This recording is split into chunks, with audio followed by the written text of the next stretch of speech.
कानपुर महर भरिसां अफ़सोसनाक रोड हादसे जे नतीजे में पोरियत फौत जॾहिं त हिकु ॼणो ज़ख़्मी थी पियो आहे।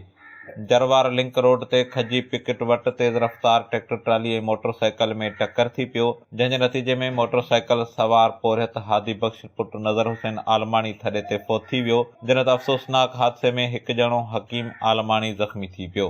इतला ते पुलिस पहुची फ़ौती पोरियत जो लाश ऐं ज़ख़्मी खे इस्पताल मुंतक़िल कयो ऐं वाक़े वारे हंध तां ट्रैक्टर खे तहवील में वठी हादसो कंदड़ ड्राइवर हिम्मत अली पिताफ़ी खे गिरफ़्तार करे वरितो।